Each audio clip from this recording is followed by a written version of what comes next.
Scientists discovered something Atlantis-like near Australia.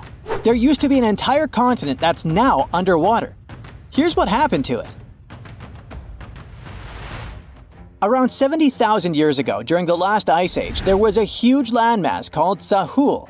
It was located in the southwestern Pacific Ocean. This ancient supercontinent connected what we now know as Australia, New Guinea, Tasmania, and the Aru Islands into one giant piece of land. Imagine lush tropical rainforests surrounded by beautiful mountains. Sahul's tallest mountains were in the New Guinea highlands, with peaks reaching over 13,000 feet.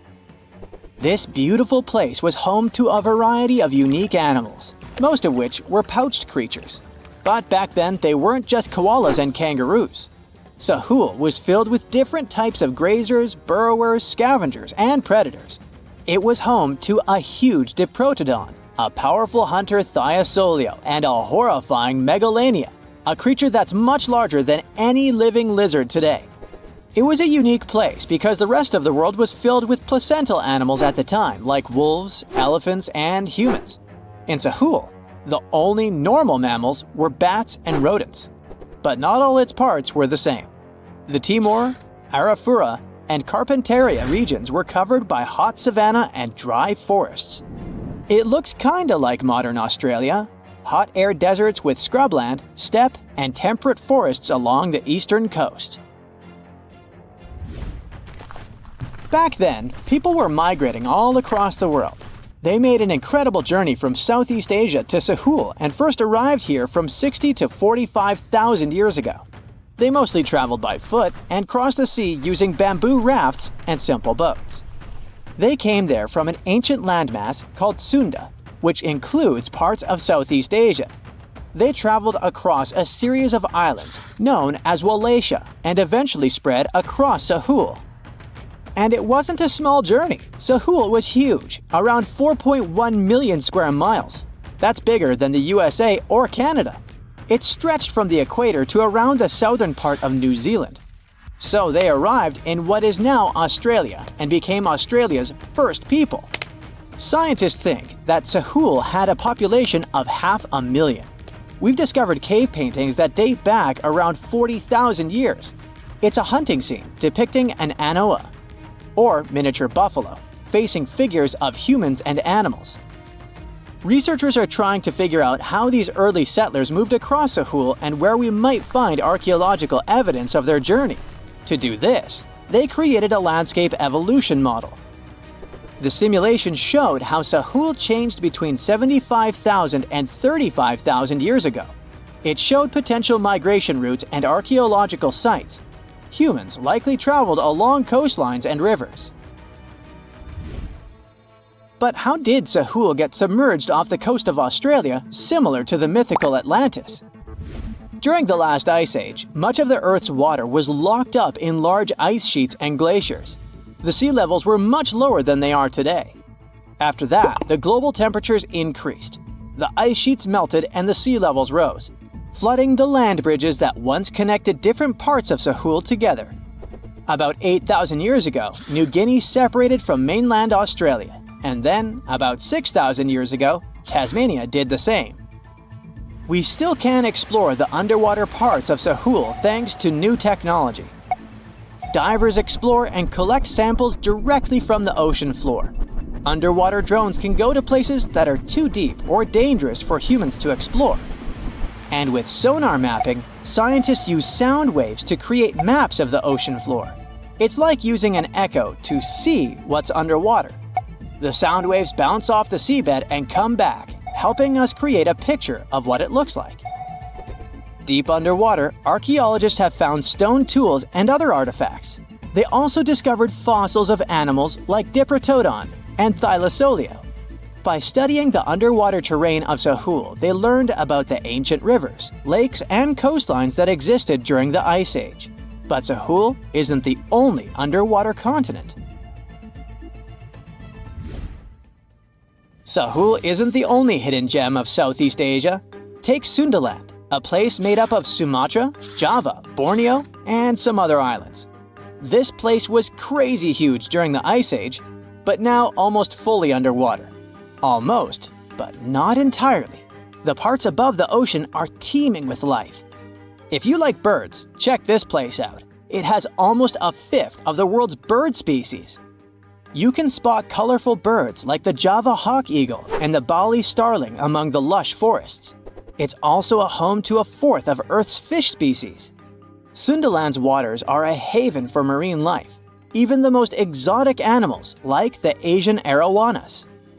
It's also a treasure trove of flowers. That's where you can find Rafflesia and Titan arum, the world's largest flowers. This makes it very similar to Zealandia. Zealandia is a long, narrow piece of land about half the size of Australia. It broke from Antarctica about 100 million years ago. Just like Sundaland, it isn't fully underwater. 7% of it stayed above sea level. This sticking out little piece is what we now call New Zealand, along with Stewart Island and some smaller islands. These pieces of Zealandia are lush and warm. They're packed with volcanoes, mountain ranges, beautiful natural geysers, and hot springs. Local people, Maori, use these hot springs for cooking. People place corn, eggs, and vegetables in baskets and lower them directly in the hot springs. Sometimes they cook food in a pit oven using heated rocks. Another hidden world is known as Argoland. This mysterious landmass was once part of Australia, back when dinosaurs chilled around. It drove scientists crazy for decades.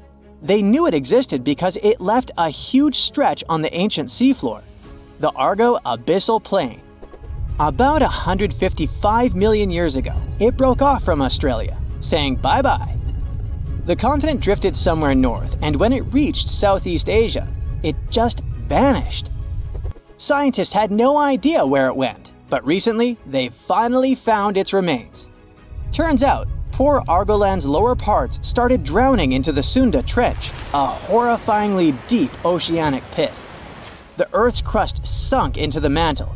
Meanwhile, the upper parts of Argoland were pushed upward, grabbing the younger rocks on land. Because of this, Argoland broke apart into a bunch of smaller pieces. These pieces formed parts of Borneo, Java, Sulawesi, and other regions. The remains are buried under Indonesia and Myanmar. Imagine a colossal landmass the size of Greenland, Greater Adria. Its journey began about 240 million years ago when it broke away from the supercontinent Gondwana. It started moving north, and after 100 million years of enjoying the warm seas, it suddenly crashed into Europe and shattered into pieces. Most of these pieces went deep into the Earth's mantle, but some were scraped off and became part of mountain ranges like the Alps. Today, the remnants of Greater Adria are scattered across more than 30 countries, from Spain to Iran. That's why they're hard to look for. Seychelles was also once part of Gondwana. Yep, these idyllic islands are sitting atop of the ancient continent. We know a lot about it because of its fascinating granite outcrops. 100 years ago, Alfred Wegener discovered continental drift, but no one believed him. These granite outcrops helped him prove that he's not crazy and that tectonic plates really are moving. The Seychelles broke off from India and Madagascar and eventually became a sad loner in the Indian Ocean. This probably happened because of some insanely active volcanoes in the Deccan Traps. But now, the islands are home to unique species both on land and in the coral reefs nearby. Mauritius broke off from India after the dinosaur wiping. Along its journey, it stretched into a long ribbon-like shape and also broke into pieces. Now it's all scattered beneath the Indian Ocean. Scientists stumbled upon this lost land by studying tiny ancient crystals called zircons. These zircons are like time capsules. They date back an astonishing 660 million to 2 billion years. That's even older than Mauritius itself. These ancient crystals hinted that there's another Atlantis somewhere nearby. Turns out there are hidden continents all around the world, and maybe we'll discover more of them in the future. The lost city of Atlantis may have actually been found. Not really. Two researchers were working in the waters off the coast of Cuba when they discovered the ruins of what looked like an ancient submerged city. That happened about 20 years ago, and yet no one really talks about it today. It's like the authorities just took the research, locked it away in some top-secret room, and decided no one else should know about it. But why? Well, I'm going to tell you. Back in 2001, Paulina Zalitsky, a marine engineer, and her husband, Paul Weinswig, were hired to explore the waters off Cuba's western coast. They had two main objectives: to search for old shipwrecks, possibly hiding treasures like gold and jewels, and to locate valuable oil and natural gas deposits deep underwater. They were using a sonar. Basically, this equipment is like a sound-based radar. It sends out sound waves underwater, and when those waves hit something, like a sunken ship, they bounce back. The system can figure out where and how far the object is just by listening to the echo. So, the couple was scanning the seafloor with this equipment more than 2,000 feet below the surface. And then, out of nowhere, they found something way more interesting than gold or oil. They found stones. Not just any stones. I'm talking huge, perfectly arranged stones. Kind of like a mini version of the pyramid at Chichen Itza, or even better, like a bunch of tiny submerged Chichen Itzas. Yep, they saw that, or at least they think they did. The thing is, sonar doesn't work like a camera. It definitely doesn't record video or take actual pictures underwater. What it does do is create images using sound. And those images are usually just outlines or shapes, kind of like a blurry black and white sketch. It shows you where things are, but not exactly what they look like. And that's exactly what happened back then. The equipment started producing images of these perfectly organized stone structures, and it really looked like some kind of urban development. I mean, the site was just too organized, too symmetrical to be just random rocks. But it sounded too good to be true. I mean, this discovery could totally change everything we know about ancient civilizations on the American continent. So the scientists decided it would be too irresponsible to announce anything without finding more evidence first. And that's why they decided to go back to that same spot. This time they sent down an underwater remotely operated vehicle to actually see what was going on beneath the sea. See? This robot was basically an underwater cameraman. And yep, it confirmed it. There was definitely something strange down there. It looked like an ancient city made of huge, smooth blocks of granite. These rocks were about 8 feet by 10 feet. Some were in pyramid shapes, others were circular. Some seemed to be deliberately cut and then stacked on top of each other, while others appeared isolated from the rest. Together, they looked like they were forming corridors and outlines of rooms. It was like finding large buildings in the middle of an underwater desert. These images were enough for Zalitsky to seal the deal. Back then, she confirmed that this amazing structure, her words, could have been a large urban center. Again, her words. Then the couple started to speculate. They said that these structures were probably built more than 6,000 years ago, which would make them older than the Great Pyramids of Egypt. It's even older than the famous Maya, the civilization that used to live in the Americas and is known for their ancient and advanced temples. The research also suggested that these structures might belong to a civilization that lived on the American continent thousands of years ago, and that we didn't even know about. This supposed civilization once thrived on a 100-mile land bridge connecting Cuba to Mexico's Yucatan Peninsula. But then, something catastrophic happened. According to their theory, the Earth's faults shifted beneath the surface, leading to a massive earthquake. Then, in the blink of an eye, the entire bridge was destroyed. The land was swallowed up by the sea and ended up at the bottom of the ocean, and this civilization disappeared. Of course, all the connections to the famous Atlantis myth got the media totally hooked on the story. News websites ran headlines like "Lost City of the Caribbean Found" and "Atlantis Found in Cuba." So, could that really be Atlantis? I mean, did they finally find the remains of this supposedly super advanced and lost civilization? Well, it's hard to say.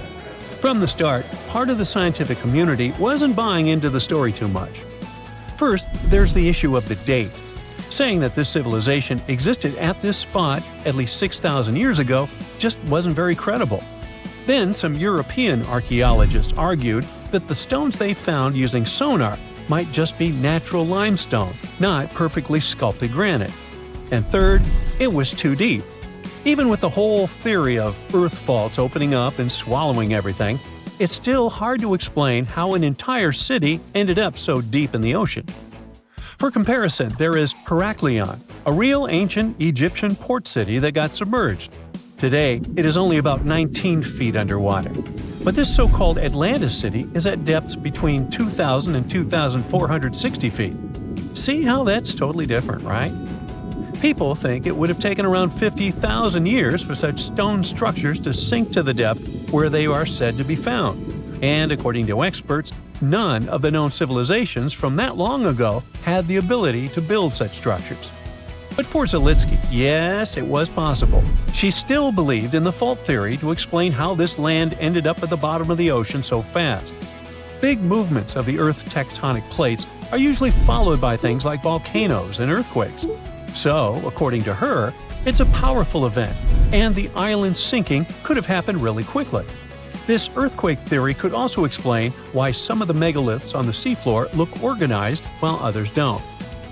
But to really prove any of this, they needed a specially designed robot to go down there again and take samples of the rocks and sediment. That way, they could figure out how old the rocks were and maybe even find signs of human life, like carvings, sculptures, or artifacts.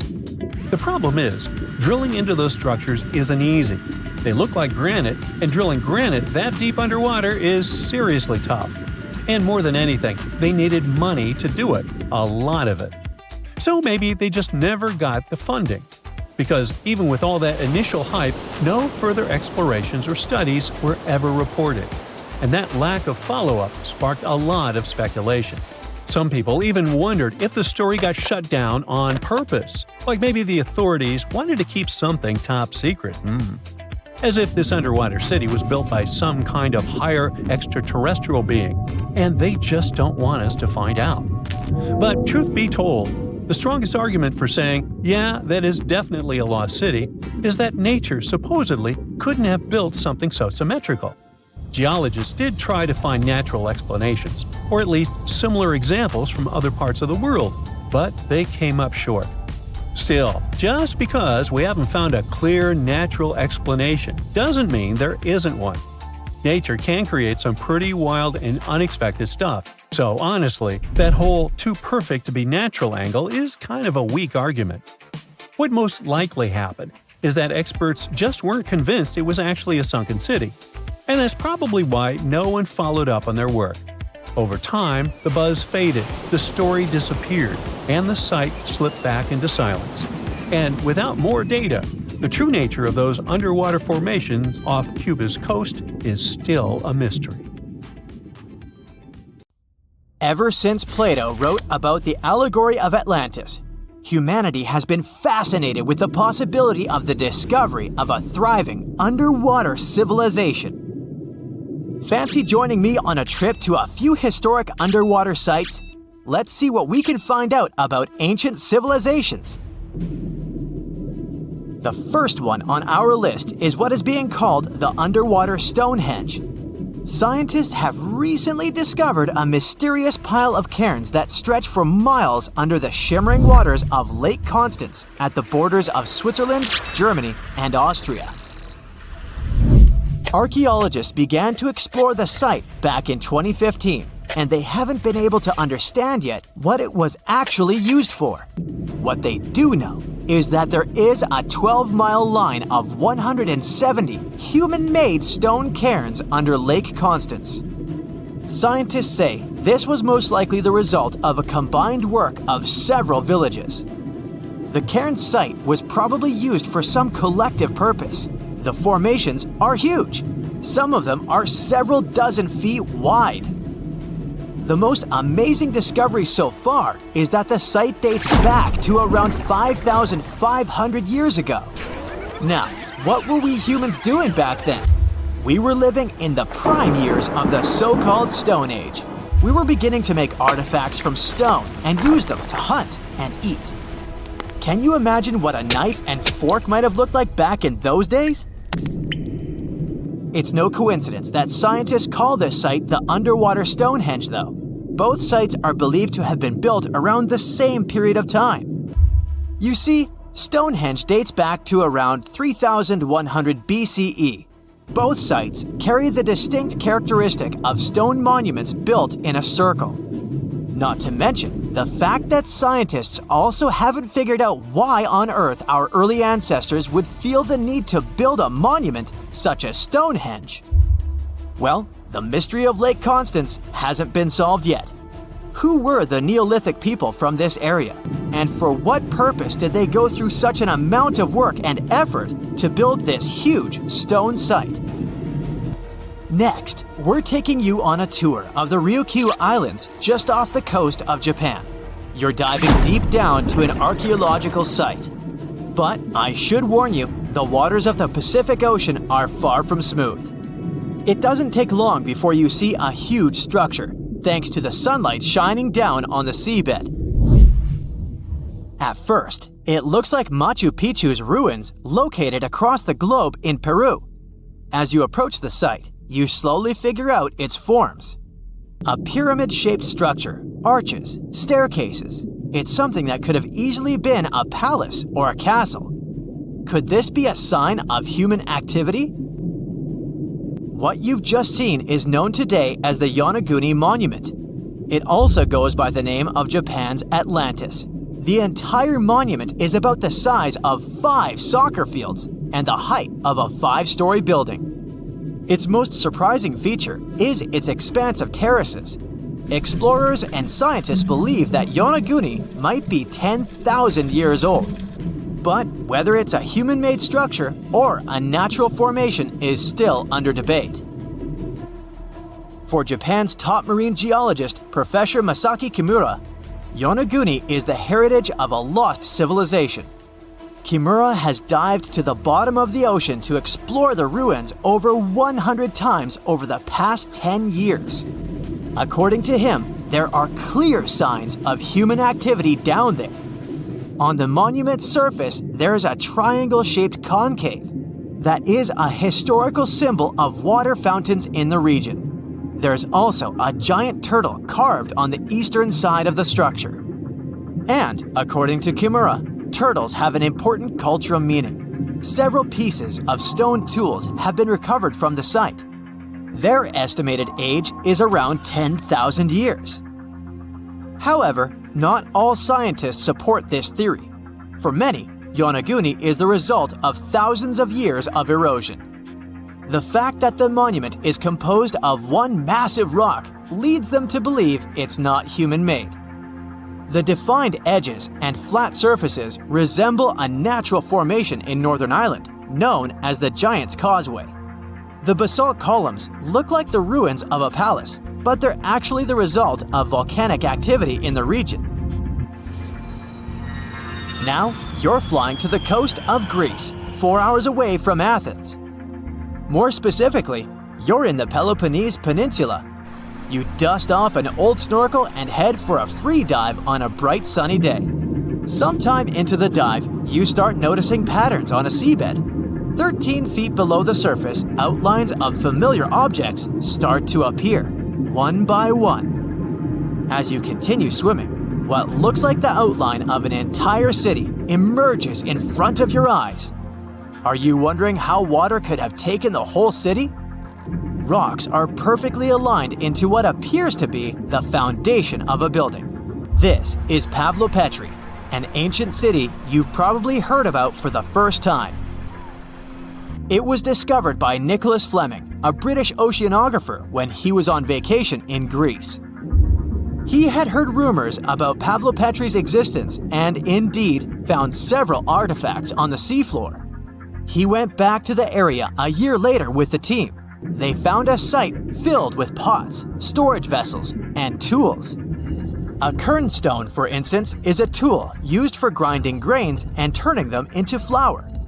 Multiple amphoras indicate that this settlement dates back to the Bronze Age, 5,500 years ago, when people started living in towns. The settlement is believed to have existed for over 2,400 years. Today, Pavlopetri is considered the oldest submerged town ever discovered, and what's impressive is that it wasn't a simple village. It was a vibrant port city with stone buildings, a marketplace, streets, and even squares. The next stop on our voyage is one of today's most famous underwater cities that has been turned into an archaeological park. The city of Port Royal in Jamaica exists only below the surface, but in 1692 it was one of the wealthiest cities in the Western Hemisphere. Port Royal was the center of the British Empire at the time and an important trade city that attracted people from all over the region. It was also home to real-life pirates of the Caribbean. On the morning of June 7, 1692, the people of Port Royal met a different fate than they had probably expected. The city woke up shaking. People were thrown out of their beds by the power of a massive earthquake, ranking 7.5 on a Richter scale. One survivor said he had seen Earth opening up and swallowing the whole town. What he said could be true, as the city was mainly built on sand. The ground swallowed buildings, roads, you name it. Geysers erupted, and finally, waves as big as 10-story buildings hit the city. About 33 acres of the city disappeared under the water. Amazingly, most of its 17th century remains are still in good condition under 40 feet of water. Archaeologists have found taverns, storage rooms, kitchens, and recreational buildings used for diverse purposes.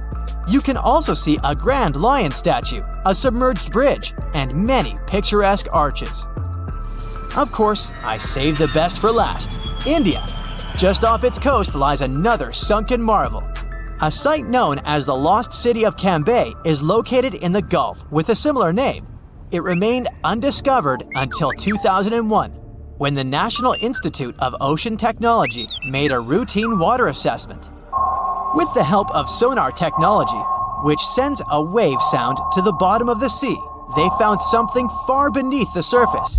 Images showed well-defined geometric shapes spread along a 5-mile stretch. The remains date to more than 9,500 years ago, meaning this civilization was lost at around the end of the Ice Age. Debris recovered from the site included construction material, pottery, beads, sculptures, and even bones. Scientists argue whether these artifacts are indeed from the site, but if they truly are, then the lost city of Cambay might be the oldest civilization in the world. You've probably heard about the mysterious sea state of Atlantis. It was a high-tech utopia where people lived happily, but then something happened, and Atlantis disappeared from the face of the earth. Many people believe that this city lies at the bottom of the Atlantic Ocean. But what if we've been looking in the wrong place all this time? What if it's somewhere different from where they're trying to find it? What if all this time Atlantis was in the middle of the Sahara Desert?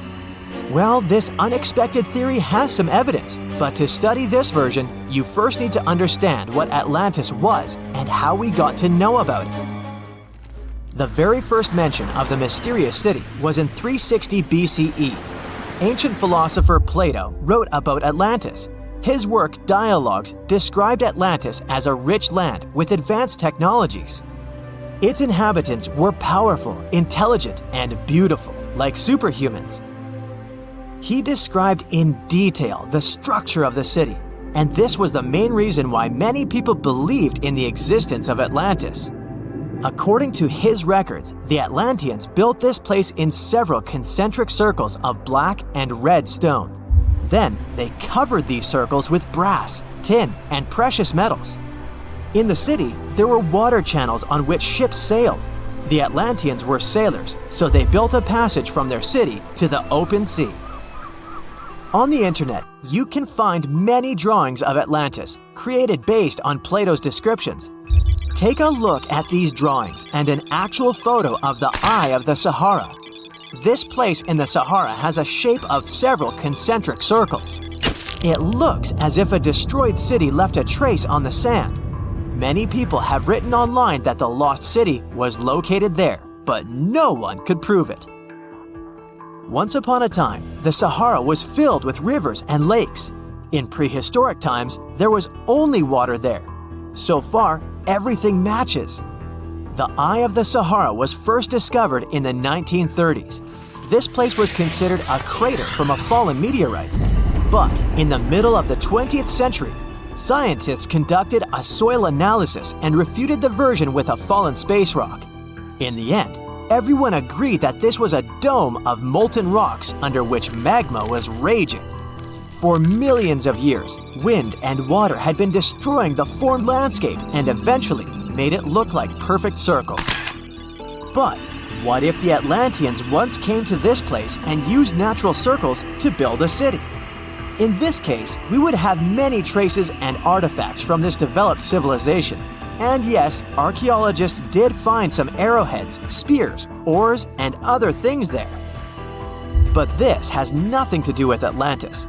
In the Eye of the Sahara, a multitude of Acheulean artifacts lies. It was an ancient tribe that frequented this place. For the first time, Acheulean tools appeared more than 1.5 million years ago. Some of the items found there may be 130,000 years old, and according to the records, Atlantis existed about 12,000 years ago.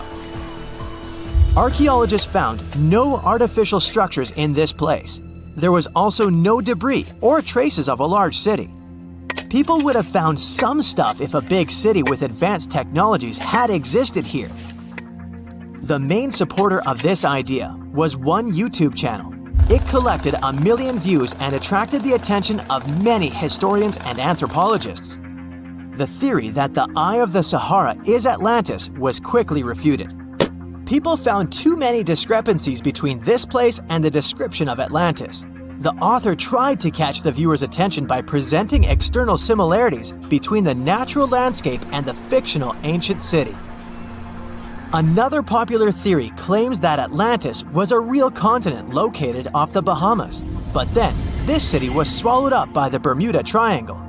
According to this legend, the city ruins still lie at the bottom of the triangle, but there's no confirmation of this theory either. Writer Charles Berlitz invented it. Adherents of this theory claim that the walls and streets in the western part of the Bahamas might be the ruins of Atlantis. But scientists disagree. They have proven that these walls are natural formations of coastal rocks. There are also rumors that the story of Atlantis was inspired by an actual historical catastrophe, the Black Sea Flood.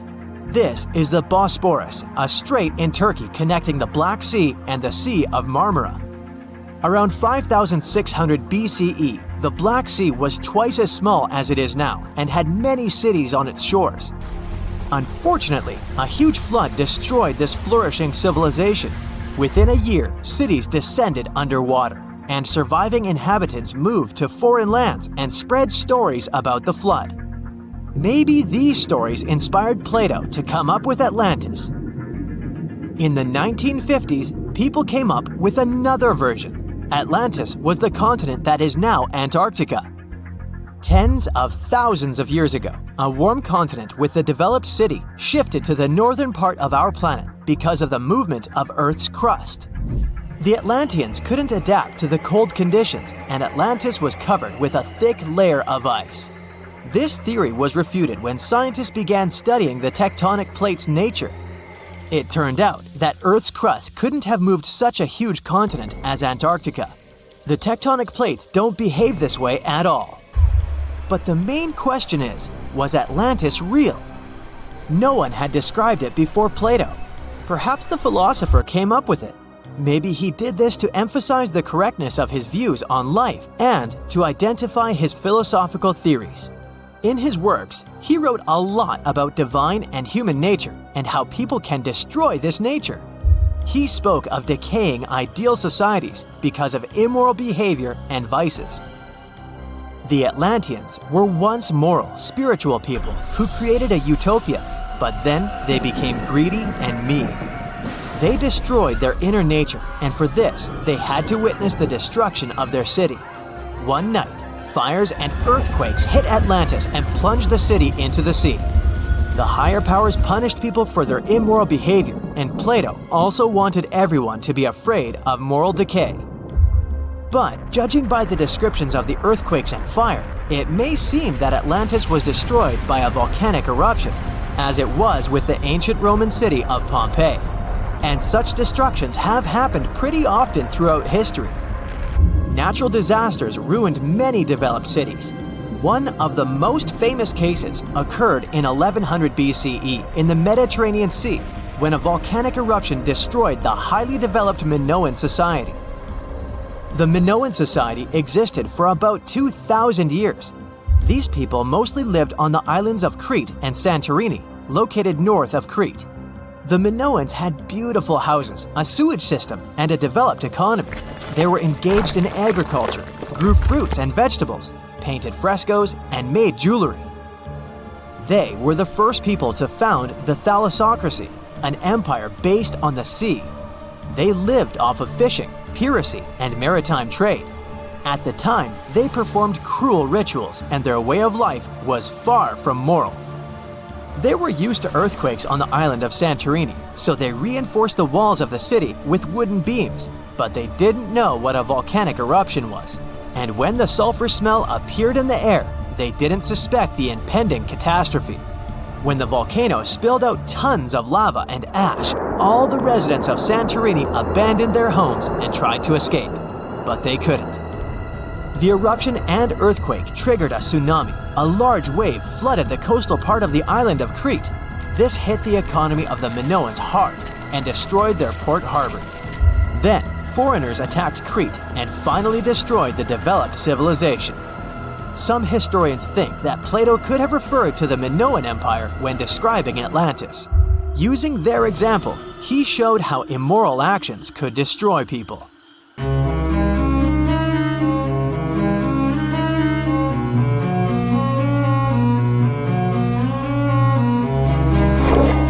Question for you. Do you think Atlantis could be real? It remains as one of history's greatest mysteries. The legend began with Plato, all the way back in ancient Greece. The tale of a civilization that formed and prospered before our own.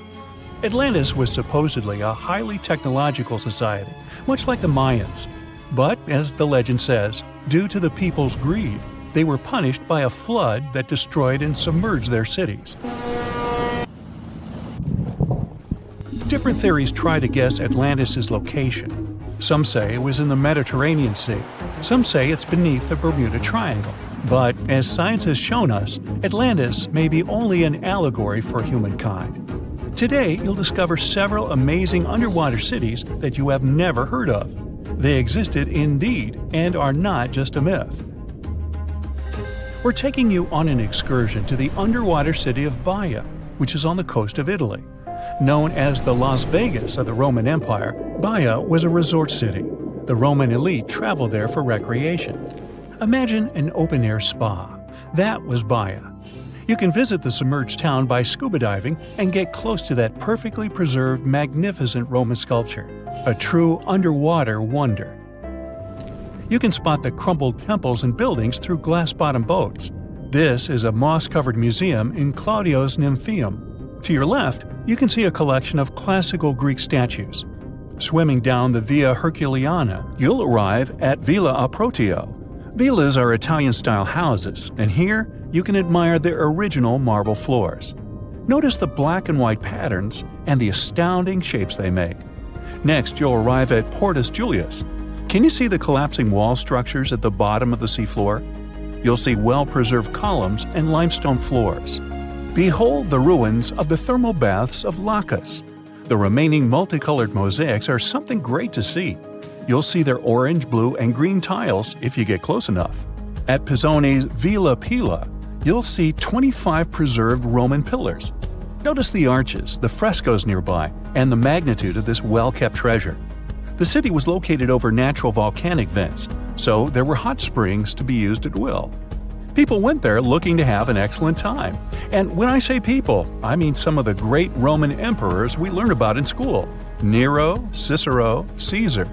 But around the 8th century, the city was sacked and the luxurious town was abandoned. Slowly, the water level rose and the city started to drown. You are on a summer vacation off the coast of Greece, 4 hours outside of Athens, in the Peloponnese Peninsula on Pavlo Petri. You dust off your snorkel and head for a free dive on a bright sunny day. Sometime into the dive, you start noticing patterns on the seabed. 13 feet below the surface, the outline of familiar objects starts to appear, one by one. As you continue swimming, what looks like the outline of an entire city emerges before your eyes. You wonder, how could water have taken the whole city? Rocks are perfectly aligned into what appears to be the foundation of a building. Nicholas Fleming, a British oceanographer on vacation in Greece, was the person that discovered Pavlo Petri. He was documenting the seafloor artifacts. The team found the site filled with pots, storage vessels, and tools. A quern stone, for instance, is a tool used for grinding grains and turning them into flour.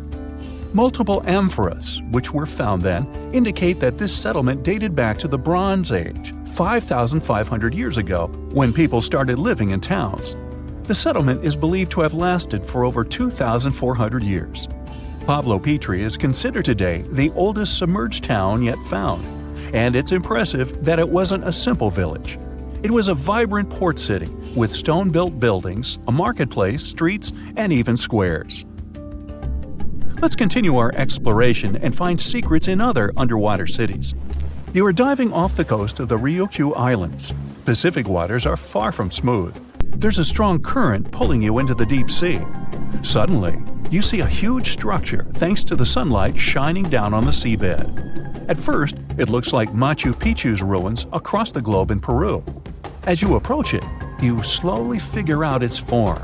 A pyramid-shaped structure, arches, staircases. It's something that could have easily been a palace or castle. Could this also be a sign of human activity?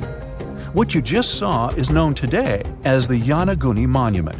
It also goes by the name of Japan's Atlantis.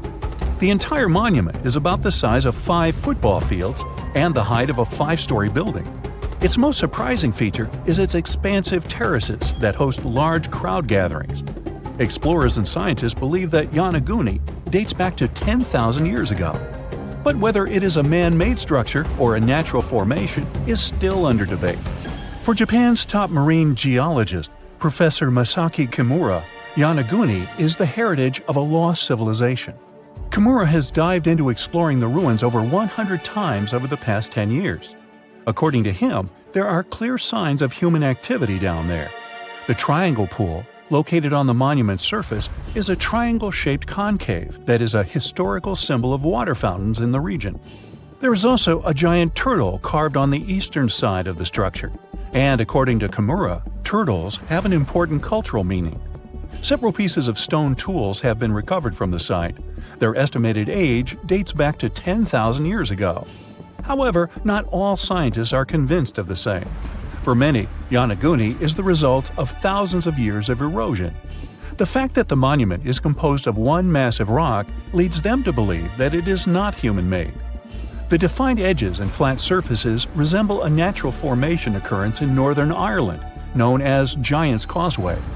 A series of interlocking basalt columns look like the ruins of a palace, but they were the result of volcanic activity in the region. Well, stay tuned for more underwater discoveries. The next stop on our voyage is one of today's most famous underwater cities that has turned into an underwater archaeological park. The city of Port Royal in Jamaica exists today only below the surface. But in 1692, it was one of the wealthiest cities in the Western Hemisphere. Port Royal was the center of the British Empire at the time, and an important trade city that attracted people from all over. It was also home to real-life pirates of the Caribbean. On the morning of June 7, 1692, the people of Port Royal met a different fate than they probably expected. The bars and restaurants beaming with life woke up shaking. People were taken out of bed with the power of a massive earthquake, estimated today at 7.5 on the Richter scale. One survivor says he saw the earth opening up and swallowing the town whole. What he said could be true, as the city was mainly built over sand. The ground sucked buildings, roads, and everyone above. Geysers erupted, and finally, waves as big as 10-story-high buildings hit the city. About 33 acres of the city disappeared underwater, and amazingly, most of its 17th century remains lie in good condition under 40 feet of water. In the ruins, archaeologists have found taverns, storage rooms, kitchens, and recreational buildings used for diverse purposes. You can see a grand lion statue, a submerged bridge, and many picturesque arches. Now, do you fancy a trip to India? Just outside its coast lies another sunken marvel. A site known as the Lost City of Cambay is located on the Gulf of a similar name. It remained hidden until 2001, when the National Institute of Ocean Technology did a routine water assessment. With sonar technology, which sends a wave of sound to the bottom of the sea, they found something far beneath the surface. Images showed well-defined geometric shapes spread along a 5-mile stretch. The remains found dated to more than 9,500 years ago, meaning that this civilization was lost at around the end of the Ice Age. Debris recovered from the site included construction material, pottery, beads, sculptures, and even bones. Scientists argue whether these artifacts are indeed from the site, but if they truly are, then the lost city of Cambay would be the oldest civilization in the world. The Azores are 9 islands in the Atlantic Ocean, sitting about a third of the way from Europe to North America. A history textbook will tell you that the Portuguese explorers discovered this beautiful archipelago in the 15th century. Until then, they were uninhabited.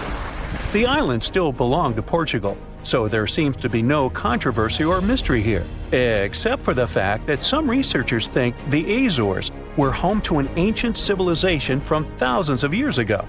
Others support the idea that the famous Atlantis itself was here. In 2010, archaeologists announced that they found some structures on the islands which looked like they were from the Stone Age. If that's true, it would mean that there was a civilization back then which was advanced enough to travel this far and settle on the remote islands. A special scientific commission studied the matter and concluded that those structures were natural rock formations or had a more modern origin. So the first settlers were supposed to have been the Portuguese. It didn't stop some enthusiastic scientists from further research. They analyzed the DNA of mice from the Azores and found that it had the same genetic characteristics as house mice from Northern Europe. The little rodents couldn't have sailed this far without humans, so it looks like the first people had arrived at the Azores before the Portuguese, and the plot thickens. Dr. Felix Rodriguez, who works at the University of the Azores, is determined to find out exactly when it happened. He's studying the megalithic structures found in the Azores. Similar structures found in Western Europe and the Mediterranean date back to the Neolithic age. According to Dr. Rodriguez, the oldest findings are from 4,200 years ago. It's not clear when civilizations left them. The professor identified 7 megalithic structures in one complex as dolmens for the deceased. The cavities are all cylindrical in shape and definitely don't look like a natural formation. The material from the cavities turned out to be at least 2,500 years old. There are also some pieces of ceramics that seem to be even older. It looks like the rocks in the area had been lifted. You can see it by the small waves left by lava. It's thick and sticky, so it can't leave vertical marks. Someone must have moved the rock from its horizontal position. Another interesting finding is some stone anchors with holes found by the sea. Similar ones were used in the Mediterranean and on the Atlantic coast of Europe, dating back to 1000 and 2000 BCE. The 15th century Portuguese were advanced sailors and never used stone anchors, only metal ones. The scientists also managed to find a structure built right in the volcanic top. It looks somewhat similar to the ones built in the Mediterranean that are at least 2,000 years old. These structures are called columbariums and were used to store the ashes of the deceased. They also found something resembling an oven next to it, so they could be a part of one complex. There's also a basin in the middle, and it's not the only one on the island. It looks like they had a special meaning to their builders. There are channels around the construction. They connect the 4 basins, and the sun lights each of them at different times of the year. It was all carefully planned, as they were lit the brightest during winter and summer solstices and autumn and spring equinoxes.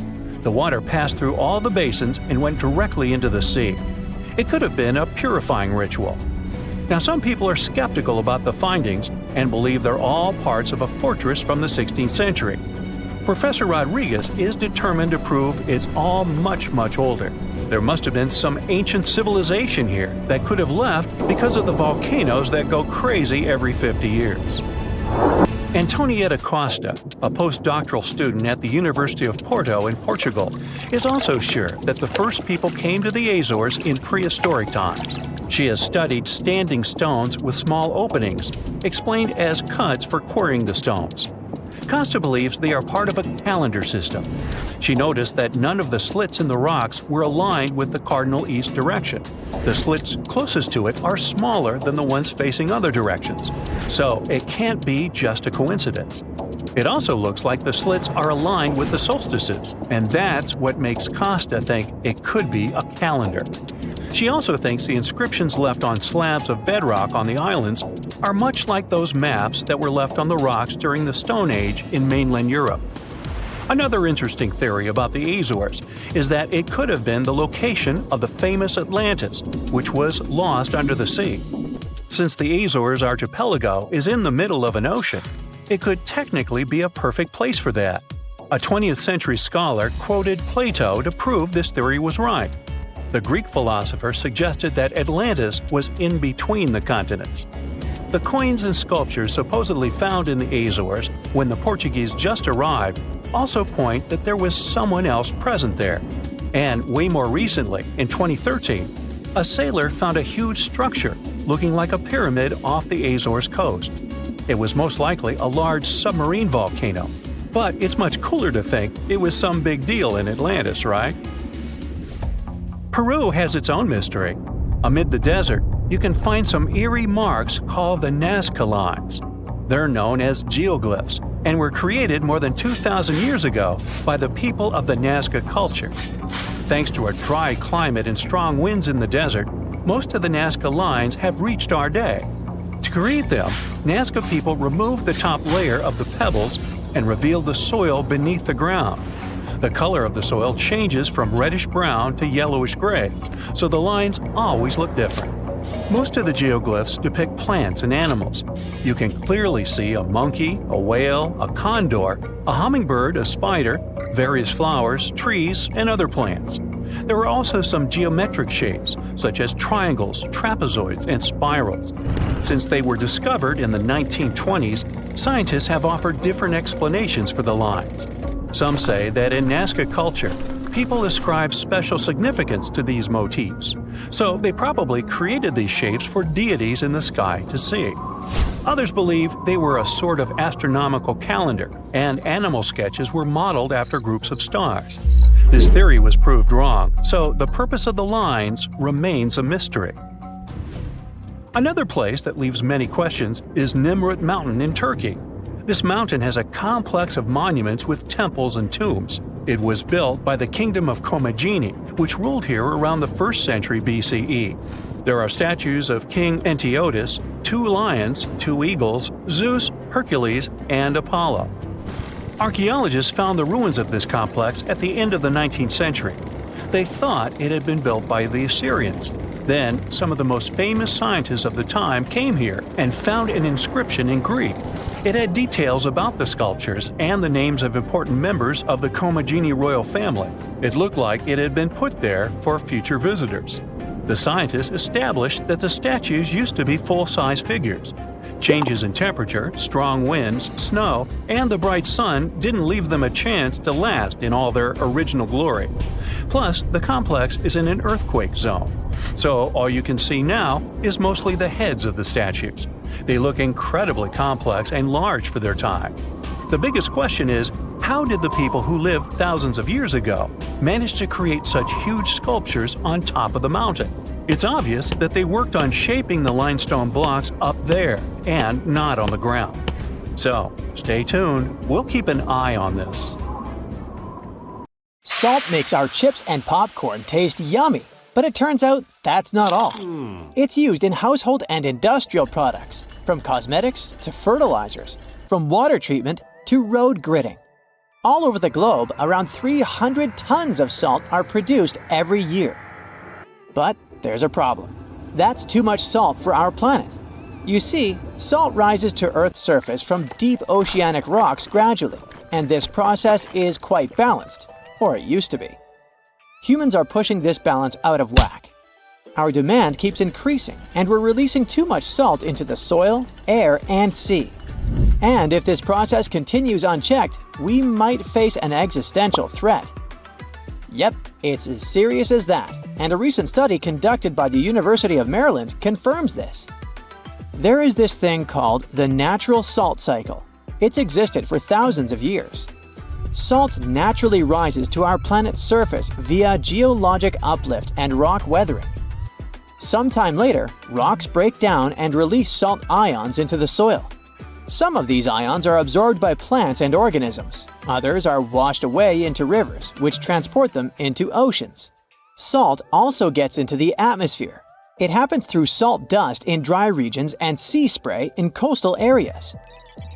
It's crucial for humans because our bodies need salt, just like animals and plants do. Simply put, we're electrical systems controlled by salt. Soil needs salt because otherwise it won't clump together. Plants also need small amounts of salt since those allow them to have proper metabolism and synthesize enough chlorophyll. At the same time, too much salt isn't a great thing, and nowadays human activity is messing with the natural salt cycle, bringing salt to the planet's surface much more quickly than before. That's the conclusion researchers made after combining data from different sources, including the U.S. Geological Survey's Mineral Yearbook and global records of river compositions and salinity measurements. The main factor bringing about these changes is salt mining for food and other products. Then there are also acid rains. Those increase the rate of rock weathering. These and other factors speed up the generation of salt at the surface of our planet. At the moment, the concentration of salt in the world is too high. The soil, plants, and animals can't use all of it. Even worse, some essential species can't survive with all this extra salt. Their demise changes biodiversity and can lead to the appearance of invasive species, such as phragmites. Those are tall, reedy plants taking over coastal areas. Then, there's also zooplankton, an important ocean species regulating algae. It's extremely sensitive to salt. If this species starts to decline, it might mess with the world's food webs.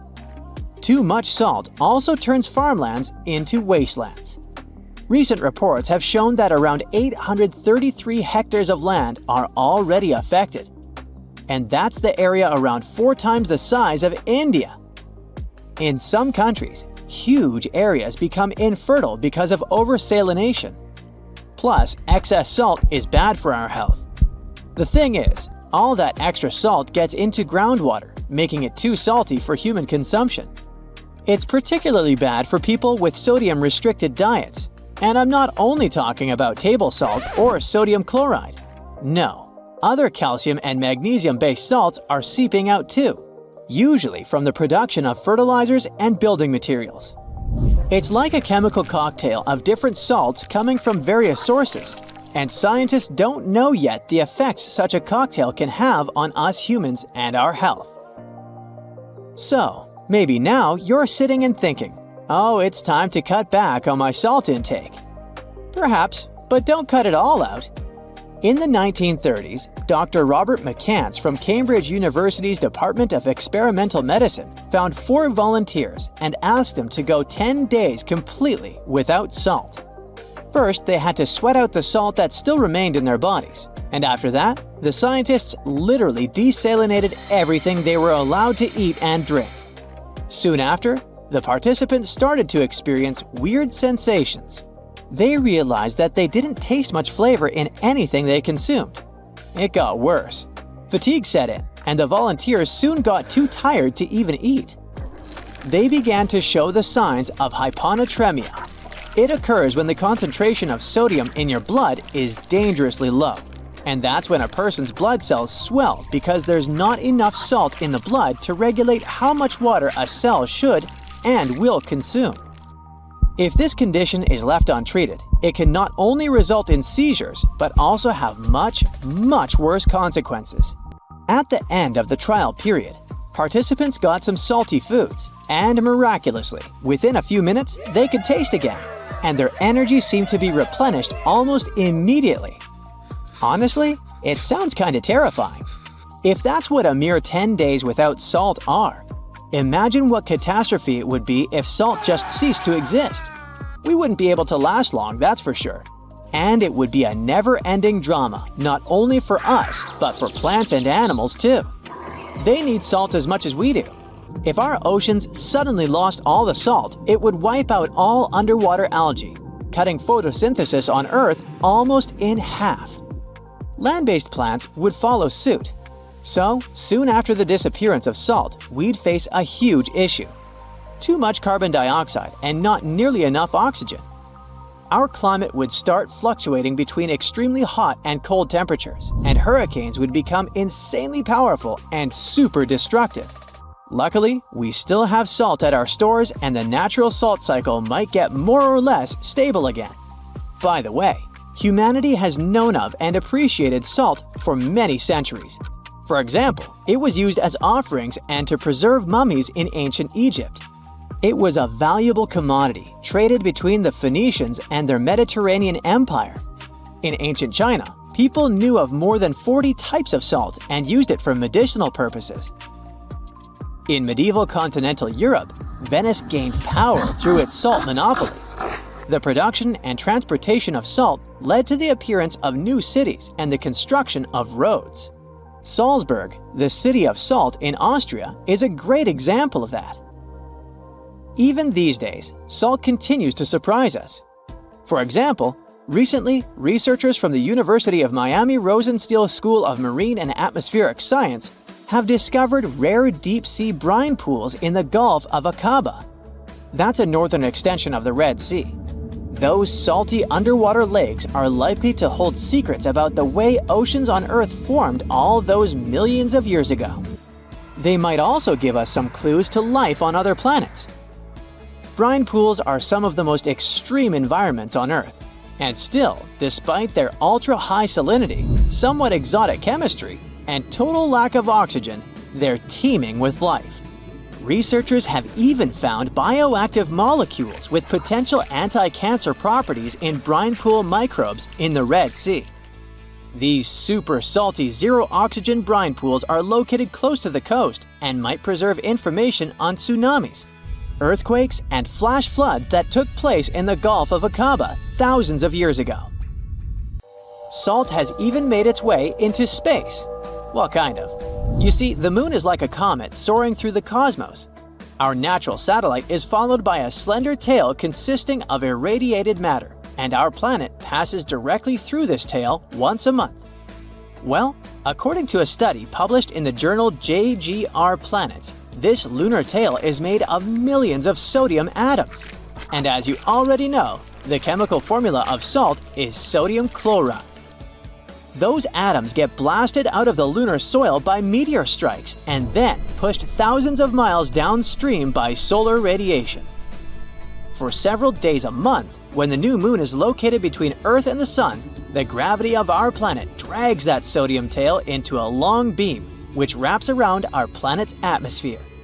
The tail itself is harmless and invisible to the unaided eye, but during those new moon days, high-powered telescopes can detect the faint orange glow of sodium in the sky. Rekhat structure is a giant formation in the Sahara that looks exactly like a giant bullseye. It's so wide that you can see it from space. Even the CIA got interested in it. In 1965, they planned a flyover looking for geomagnetic anomalies. The findings are still classified.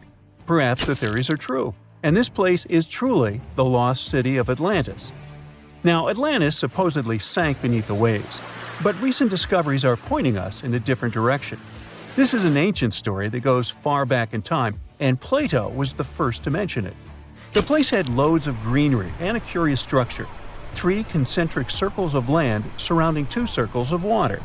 2 key quotes from Plato's writing suggest that Atlantis might not have been a typical island in the middle of the ocean. Plus, Atlantis had a major influence from Africa and Europe, challenging the idea of it being in the Atlantic. It turns out that the Eye of the Sahara and Atlantis look alike. When astronauts saw the Eye of Sahara from above, they initially suspected a meteorite impact crater, but the rings of the structure matched the layout described of Atlantis. More importantly, the Sahara wasn't always a desert. It it turned from a tropical region into a desert around 11,000 years ago. Researchers found evidence of a massive river called the Tamaracet that could have sustained a community. This river flowed toward the Rikat structure, aligning with Plato's description. The Trans-Saharan Seaway ran through the Sahara 50 to 100 million years ago. The sea allegedly destroyed Atlantis around 11,500 years ago, likely due to a rapid rise in sea level caused by the end of the Ice Age. NASA's worldview imagery shows patterns consistent with this theory. Those concentric rings might be a key to unlocking the secrets of our planet's evolution over millions of years. They're shaped by erosion on resilient rock layers, creating a spooky pattern of ridges and troughs. The central peak stands proud at 1,300 feet. The central part has undergone a significant erosion makeover, revealing a circular structure with a raised peak. Unlike impact craters, the Eye of the Sahara flaunts a striking balance and symmetry. Some say it results from rock uplift, sculpted by wind and water. Others think it's an ancient anticline, eroded to reveal its concentric glory. Then there's a salt diapir theory, suggesting that salt's buoyancy sculpted this beauty. Dating techniques have proved that it formed 541 to 252 million years ago, give or take a million or two. Ancient tools are scattered around the outer rings of the structure near riverbeds. Some older stone tools have also been spotted in the same areas. And still, even though some spear points from the Neolithic period have been found, there aren't many signs that people were living there back then. The area seems to have been used for short-term activities like hunting and making tools. There are other unearthly mysteries that haunt our world. One such enigma is in Norway. The ominous Hessdalen light phenomenon, also known as the Valley of Lights, leaves scientists confused. This valley is 10 miles wide. It's quite isolated, but a peculiar blue box sits high on the hillside, equipped with cameras scanning the valley. The unsettling saga began in the 1980s, when the night sky over Hessdalen erupted with burning fireballs, a recurring spectacle that sent shivers down the spines of those who witnessed it. This wasn't a fleeting occurrence, rather it became a regular thing. Terrified locals reported encounters with these unexplained luminous phenomena, some of which happened near their homes. Unease spread like wildfire. At its peak, there were about 20 sightings every week. The phenomenon made its way into newspapers, magazines, and media worldwide. Soon, people flocked to the valley, hoping to see the lights themselves. In 1984, experts joined the fray, armed with sophisticated instruments like magnetometers, radiometers, and other ometers. What they encountered was mind-bending, lights that defied explanation. Some moved at a leisurely pace, while others raced through the sky at an astonishing 19,000 miles per hour. People tried to explain these lights: airplanes, distant reflections, ball lightning, satellites, planets, meteors. But the speed and how these lights danced ruled out all those theories. We're slowly approaching another mysterious place. This is the greatest subglacial lake among Antarctica's 675 known lakes. It can easily hide unknown life forms. This lake is beneath the East Antarctic ice sheet. Dive about 2.5 miles under the ice, and there you'll see Lake Vostok, located at 1,600 feet below sea level. This lake is 155 miles long and 31 miles wide at its broadest point. With an average depth of 1,400 feet, it's also the world's sixth largest by volume. It's like an underwater city with lofty pillars and deep basins. The secret lake was discovered in 1993, yet it had been waiting to be found down there for over 2,000 years, collecting ancient secrets. In 2012, scientists drilled through the ice, creating the longest ice core ever. They pierced the ice all the way to the lake's surface. The year 2013 brought an unexpected twist when the tranquil waters erupted during the extraction of an ice core, mixing with drilling fluids. Then they got a pristine water sample in 2015. Some believe there might be previously unknown life forms down there, since it's a fossil water reserve that's been untouched for millions of years. They could be a lot like those speculated ice-covered oceans on moons like Europa and Enceladus. It all started with a theory in the 19th century, suggesting fresh water lurking under Antarctic ice sheets. Then, in 1955, seismic soundings hinted at a subglacial lake, and by the 90s, satellite data confirmed Lake Vostok's existence. Now, Lake Vostok isn't alone. In 2005, they found an island in the middle of the lake. Then, 2 smaller lakes joined the party. They suspect that a secret network of subglacial rivers might link these lakes. Now, very far away from Antarctica, in Venezuela, Catatumbo lightning presents a sinister light show at the junction of the Catatumbo River and Lake Maracaibo. This unsettling lightning phenomenon happens at about 140 to 160 nights a year, going on for 10 hours a day, and can flash up to 280 times in a single hour. The frequency of this lightning show changes with the seasons and from year to year. There was a break between January to March in 2010, causing a bit of worry that it might vanish forever. As the sun sets, winds from the east start picking up speed. This strong wind is called a nocturnal low-level jet, like what you see in the Great Plains of North America.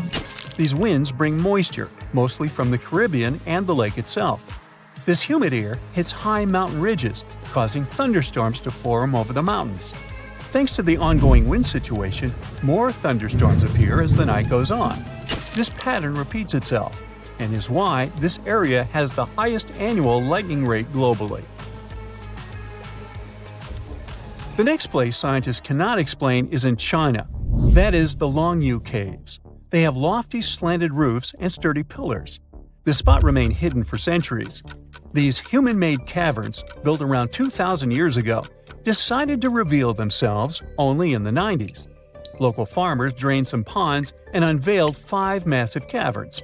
Further digging exposed an additional 19 smaller caves.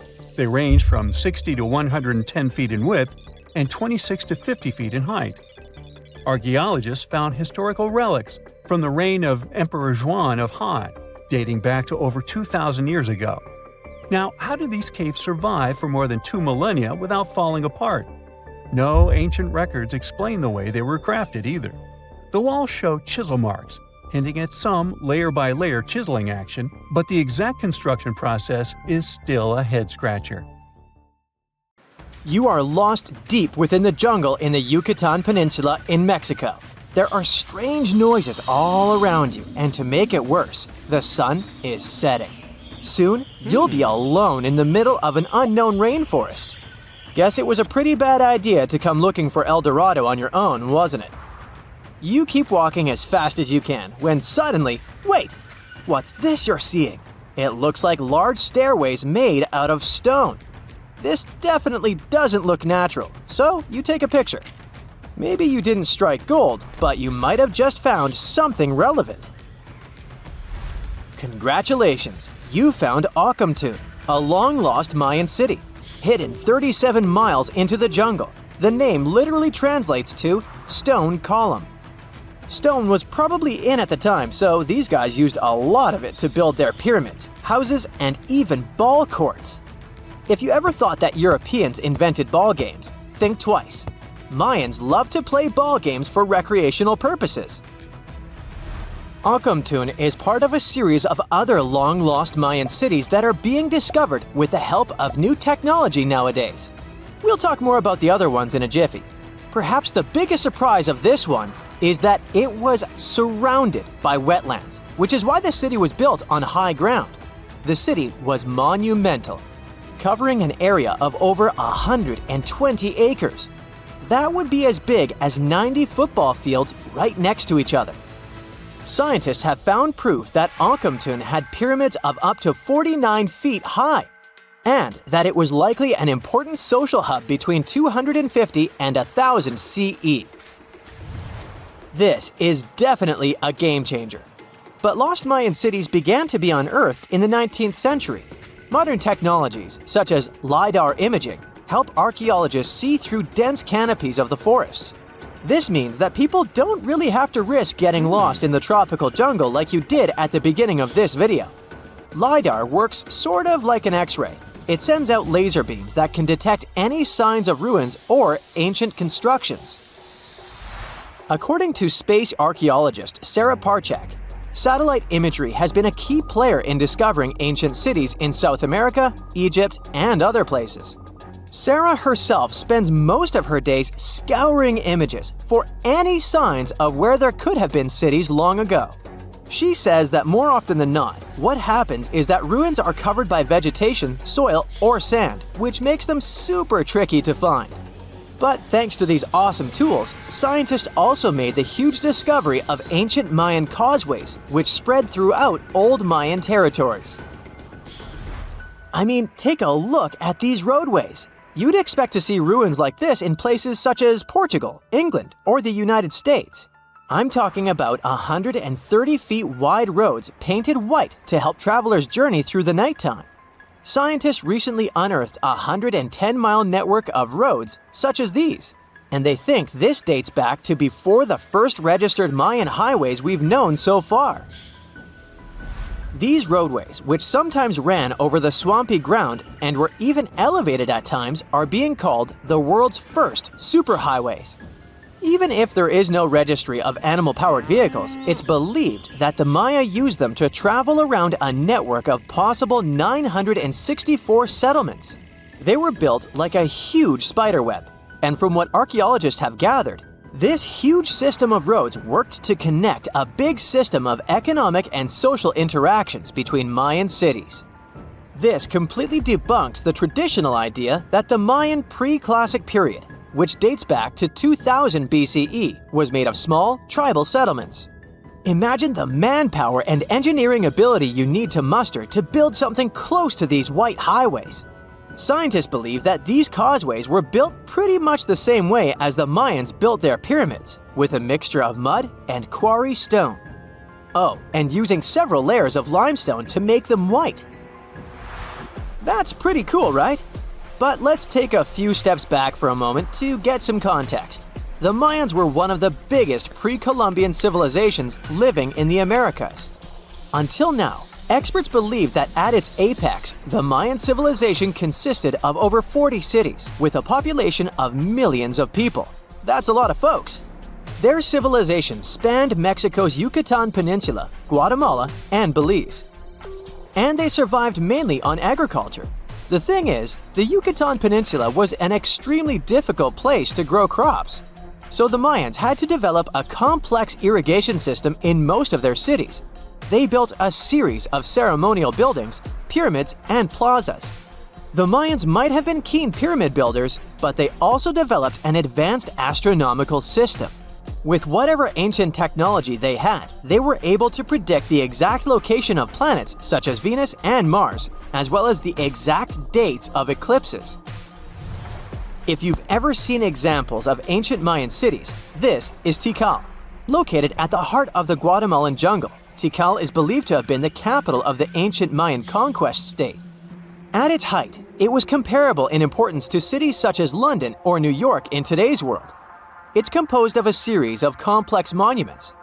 The North Acropolis is one of Tikal's most ancient complexes of monuments. Built solely by human hands around 350 BCE, it served as the resting place of kings and chiefs. Its monuments are up to 200 feet high. Back in the day, the step pyramid temples were painted a beautiful red. Mayans loved that color. Today, of course, you'll only see the limestone. Then there's Chichen Itza. It's got one of the best preserved pyramids on Earth to date. Located in Mexico's Yucatan state, this Mayan city is well over 1,500 years old. At its peak, it was home to 35,000 people. The site covers 4 square miles of land. The highlight is El Castillo, a tremendous step-like temple standing 80 feet above ground. Its most peculiar feature is that it has 91 steps up each of its 4 sides, including the upper platform, which makes for 365 steps, the same number of days as the solar year. You can see that these folks were a pretty big deal, huh? That's why nobody can really understand what happened to them. There's a big lack of evidence on the decline of this almighty empire. What could have been the cause of their demise? Was it a drought? New research in 2017 did bring some new discoveries into the mix. Using data from a site at Ceibal, located at southwest of Tikal, Scientists analyzed radiocarbon data from ceramics and archaeological excavations to extract new information about the unexpected demise of this great civilization. The information shows that instead of a sudden collapse, the Mayans most likely fell in waves of social instability and political crises. These events are believed to have deteriorated Mayan city centers and began causing the dispersion of the Mayan population. It's hard to pinpoint the exact causes, though. But hey, recent discoveries are shedding a big light on humanity's past. Not only about the Mayan Empire, but about other long-lost civilizations of South America. A major recent discovery in Brazil was done using satellite imaging technology and is also shocking scientists. Some images from near the Xingu River, also in the Amazon, suggest that cities of millions of people might have existed inside the jungle, way before our modern civilization ever existed. I mean, if this doesn't shock you, I don't know what will. Satellite imagery also detected a network of trenches dating back to 200 and 1200 CE in the Bolivian Amazon forest. These proofs suggest settlements that could have supported around 60,000 people right in the middle of the Amazon forest. When researchers from the University of Florida went on ground to check the satellite information, they were shocked to find several mounds that were accompanied by ditches and geoglyphs. Archaeologists also found remnants of carefully designed walls centered around plazas, much like the type of construction done by the ancient Mayans. Have you heard of Göbekli Tepe? It's an ancient site in Turkey that literally made historians rewrite history books. Over 11,000 years ago, a group of prehistoric humans crafted an enigmatic masterpiece that's even older than Stonehenge.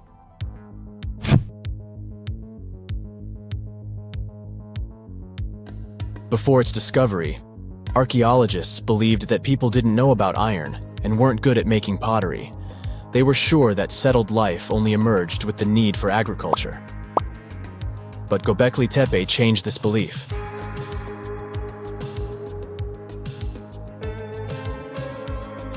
The place has revealed that it was the temple that paved the way for a settled life, not agriculture. Until this discovery, researchers believed that farming was the catalyst for sedentary living. Meet Professor Schmidt, the guy whose findings changed this theory. He managed to prove that hunter-gatherer communities laid the very foundations of this way of life.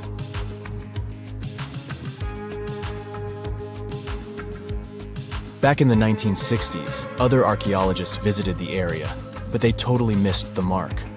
While surveying the region, they stumbled upon a hill with scattered limestone slabs and concluded it was just an old burial ground from medieval times. Little did they know that there was so much more to uncover.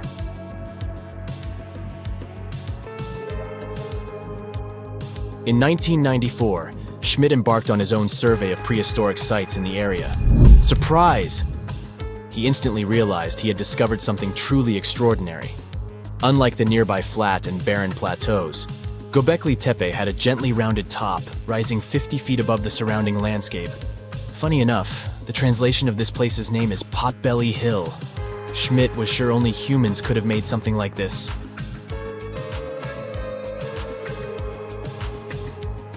Those broken limestone pieces that were mistaken for gravestones turned out to be way more exciting. It was like stumbling upon a hidden treasure.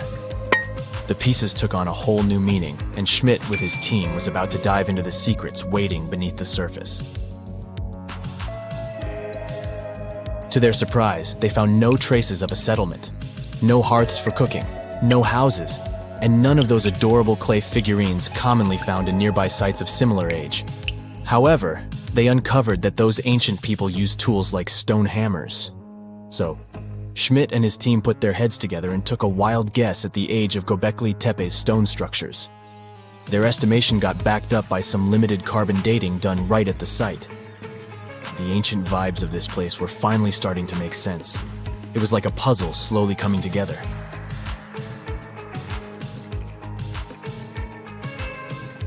You may think that back then, people didn't have special tools to create something as cool as Göbekli Tepe. Not true. Turns out, these prehistoric folks used flint tools instead of fancy metal chisels. They were also skilled at chipping away softer limestone and crafting pillars right on the spot. Afterward, they carried the pillars a short distance to the summit and placed them upright. Once the stone rings were complete, they covered them with layers of dirt. Over time, they added new rings, and voila, you've got a cool hill to impress people in the future.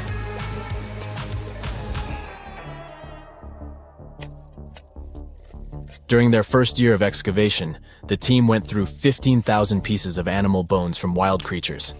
These people didn't have pet animals or grow their own food. They hunted wild animals for their meals. But things were about to change, because the place had everything they needed to start farming.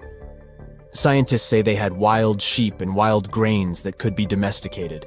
And guess what? Just 20 miles away, geneticists found evidence of the world's oldest domesticated strains of wheat at a prehistoric village.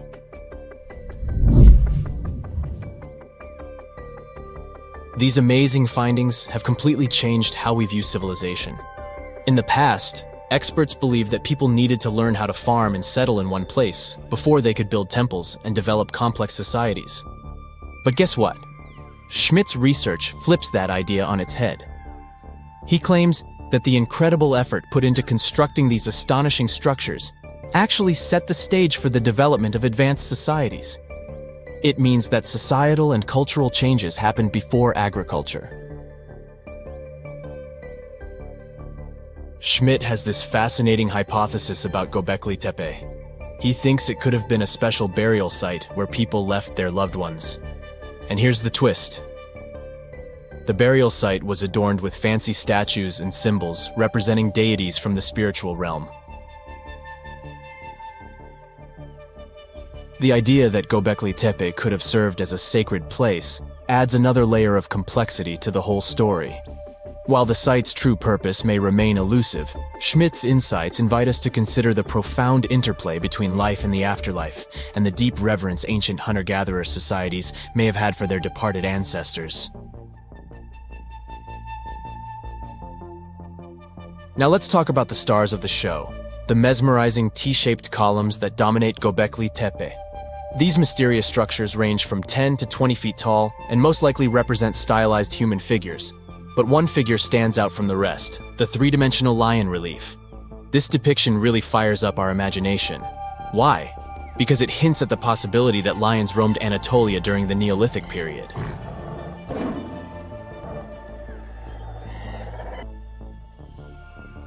These standing stones are arranged in circles and placed in rectangular pits. Each circle has a similar setup. Two big T-shaped pillars in the center, surrounded by slightly smaller ones facing inward. Talk about a stylish arrangement. These towering pillars reach a whopping 16 feet and weigh between 7 and 10 tons. Some pillars are plain and simple, while others are like works of art with intricate carvings. Foxes, scorpions, and vultures come to life, crawling and twisting on the pillars' sides. But it's not just animals depicted on these stones. Some pillars have abstract shapes representing humans, and even small carvings of clothing items. Some of them even have belts. Now, there's one pillar that stands out from the rest like a rock star. This super old stone pillar suggests that a comet crashed into Earth. It happened during a chilly period that lasted about 1,000 years. Previous studies examining Greenland ice cores hinted at this comet theory, but now the carvings at Göbekli Tepe prove it right.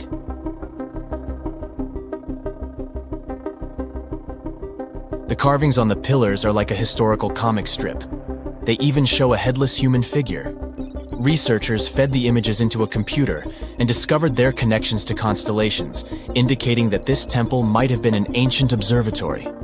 It's like our ancestors were trying to document this cataclysmic event in their own unique way. Archaeologists have been excavating and researching Göbekli Tepe since the mid-1990s, peeling back layers of history and providing us with a deeper understanding of the intricate relationship between various elements. They have no plans to stop the whole process for another 150 years. Who knows what else they'll find? You see, Göbekli Tepe has been labeled purely as a ritual site with no signs of domestic activities.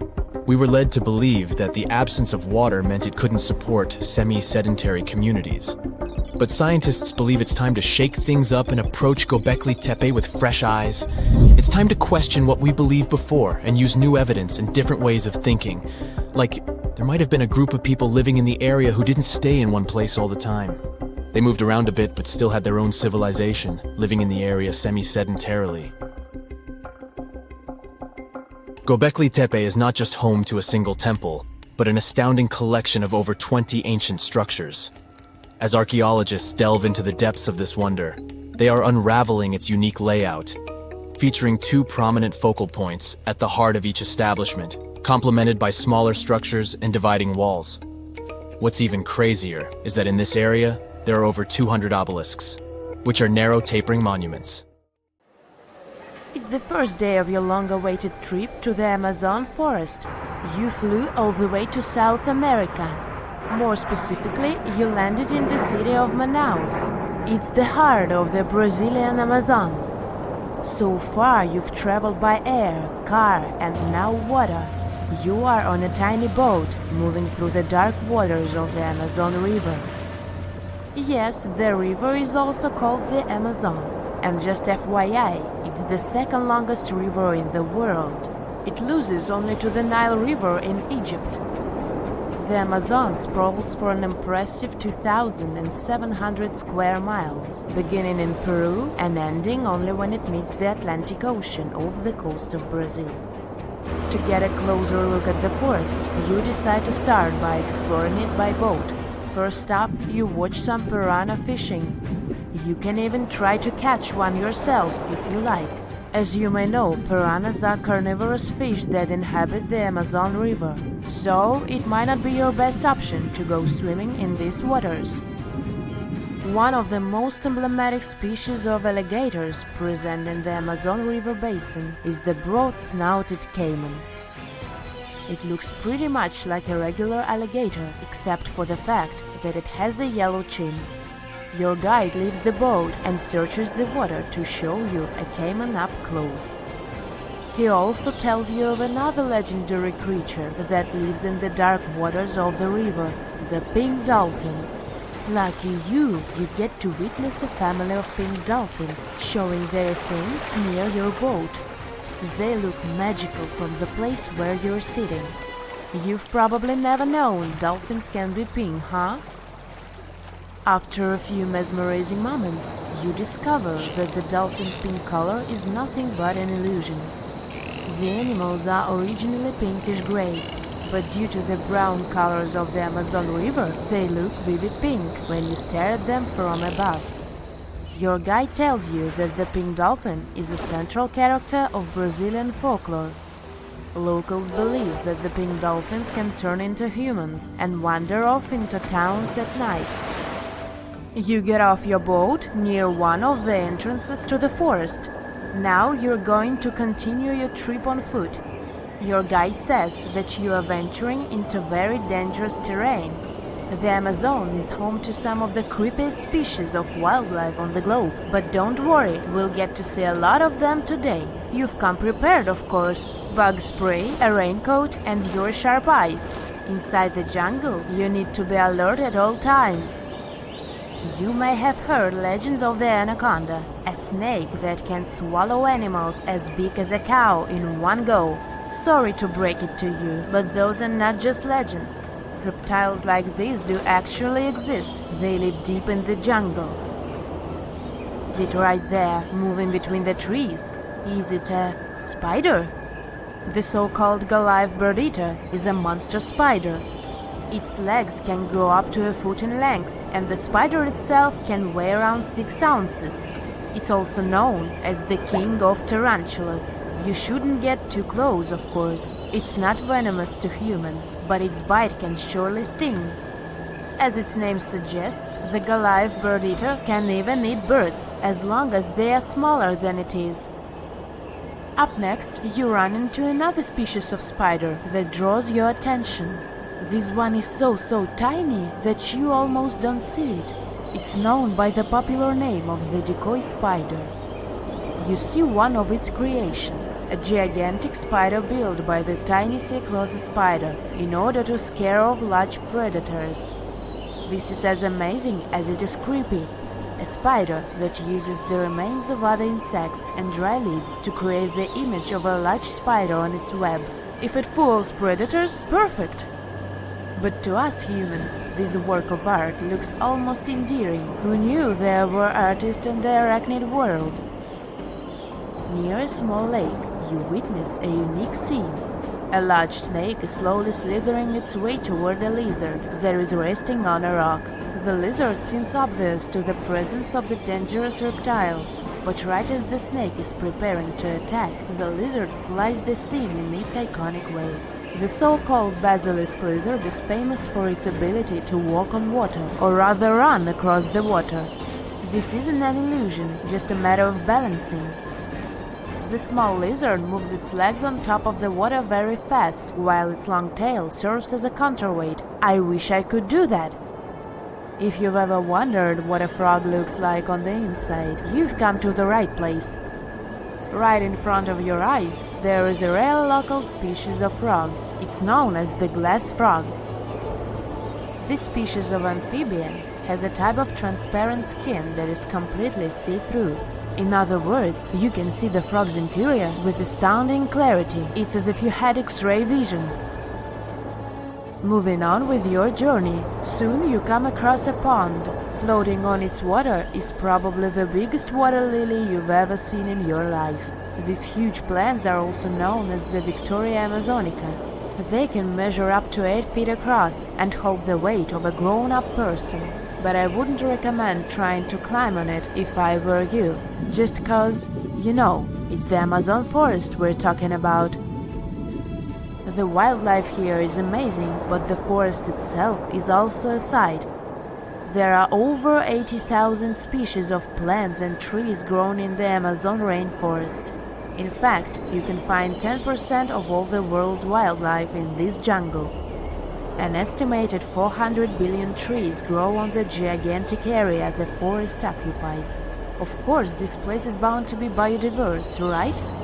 You won't be able to witness this phenomenon during your trip, but your guide tells you about a unique species of tree that is famous for being able to walk. Yep, you've heard correctly. There are walking trees in the Amazon rainforest.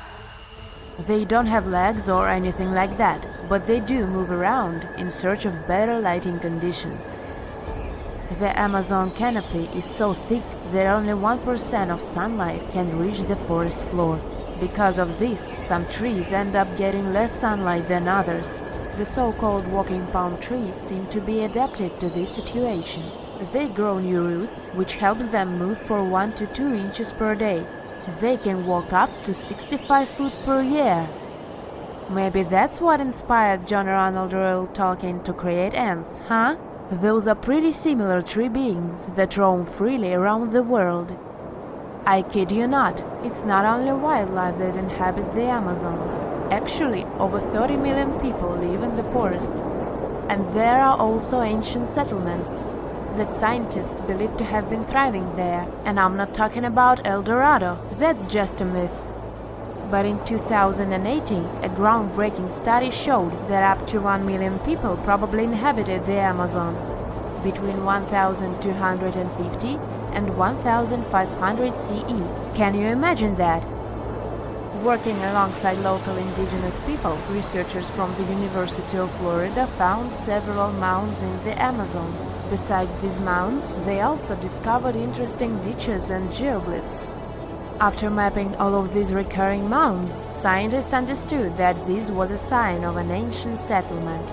They found remnants of carefully designed walls centered around plazas. This could only mean that these ancient cities were big and could host hundreds of thousands of people. These findings brought back the idea that the Amazon could have been home to thriving civilizations way before the Europeans arrived there. But rather than cities drenched in gold, they were simply well-developed agricultural societies. It was April 10th, 1912. Richard had just departed from Southampton, England, aboard the most famous ship of the time, dubbed the Unsinkable. Since he had just witnessed a near collision with the SS City of New York, he decided to write to his wife and report the unfortunate and frightening event. "My dearest Sal," he wrote, "we got away yesterday after a lot of trouble." Little did he know that a mere 4 days later, both his pen and the ship he was on would be lost forever at the bottom of the North Atlantic Ocean. Was this some sort of bad omen? Did Richard actually foresee what was about to happen to the ship he was on? In case you haven't figured it out by now, Mr. Richard Geddes was aboard the Titanic on the day that he wrote the letter to his wife. On April 14, 1912, the ship seemed to have been lost forever. Along with it, so many secrets and treasures have settled at the bottom of the ocean. It took until 1985 for the Titanic's wreck to be finally rediscovered using state-of-the-art sonar technology. Ever since then, they've managed to recover thousands of items from the Titanic, and many of them went on display or auction. Things like jewelry, a life jacket, a menu from the ship's restaurant, or even a sample square of carpet from the first-class stateroom have all captivated the public's attention, just like the many stories of the people on board. Scientists have even tried to come up with strategies to get the Titanic back up altogether to properly study it and stop it from getting more and more damaged at the bottom of the ocean. Some have suggested filling the wreck with ping pong balls to make it float, while others even considered injecting it with 180,000 tons of Vaseline.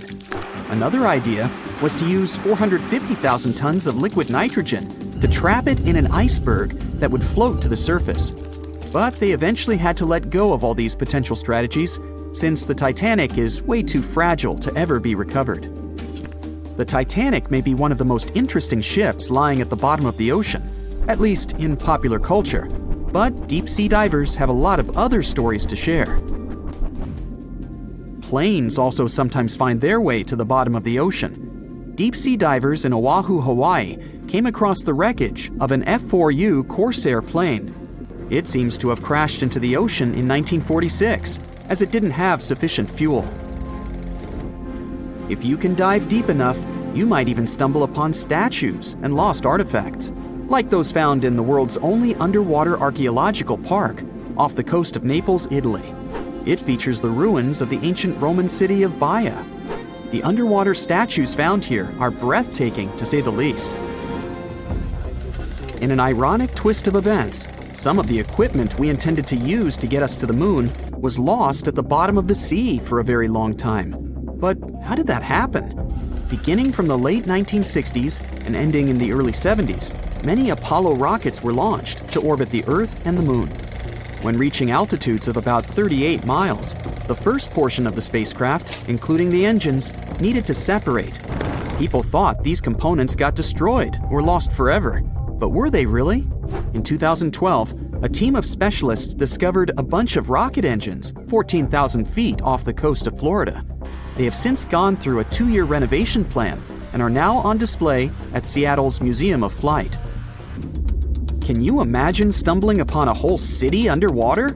Back in 2001, a lost city was discovered in the Gulf of Cambay, off the coast of India. Some archaeologists believe it to be the oldest city in history. By comparison, it's almost the size of Manhattan and features massive walls and even plazas. They stumbled upon pieces of sculpture, artwork, and even what looked like ancient wooden furniture, believed to date back up to 9,500 years ago and 5,000 years older than any city previously discovered. Okay, how about an underwater river? I can't even imagine what that would look like, but some deep divers claim to have seen it south of Tulum, Mexico. Is that even possible? Well, not really, since the Cenote Angelita Cave is not a true river, but a very special type of optical illusion. It's formed by a halocline, meaning a cloud of hydrogen sulfide at the bottom of this underwater cave. Turns out you can actually swim right through this cloud, which makes you feel like you're swimming through a flowing body of water. Not all things discovered underwater are inanimate objects. Some of them are actually quite scary sea creatures. A jellyfish might not be on your list of things to look out for if you can avoid the stings. But this giant one, also known as a lion's mane jellyfish, is the largest known species of its kind. In all fairness, you'll only uncover it if you happen to dive into the waters of the Arctic, Northern Atlantic, and Northern Pacific Oceans. You surely won't miss it, since it stretches across 120 feet from the top to the bottom of its tentacles. When it comes to deep-sea diving, a lot of people are looking to discover some lost treasure. One diver was lucky enough to have hit the literal jackpot when he came upon nearly $1 million worth of treasure on the bottom of the seabed. That was back in 2015, when this lucky diver was swimming just off the coast of Florida. What did he find, you might ask? Well, about 51 gold coins, 40 feet of gold chain, and a rare single coin that was tailored for the King of Spain, Philip V. Speaking of people looking for lost treasures, divers also sometimes found pirate ships. They discovered one of these pirate shipwrecks in 2015 off the coast of Colombia. It dates back to the 18th century. The value of this forgotten ship was estimated to be between $4 billion and $17 billion, as it contained treasures, precious stones, gold, and countless other really valuable items. By comparison, a whole island in the Bahamas is up for grabs at $75 million.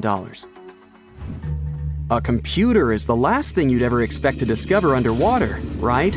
And this was no regular computer, but an ancient one.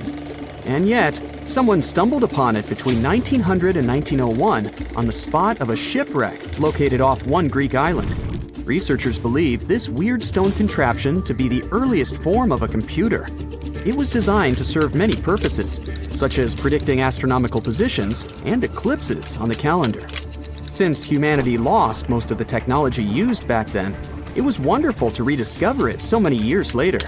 It let us piece together many of the ancient Greeks' accomplishments. The computer is now at the National Archaeological Museum of Athens, should you ever want to check it out in person.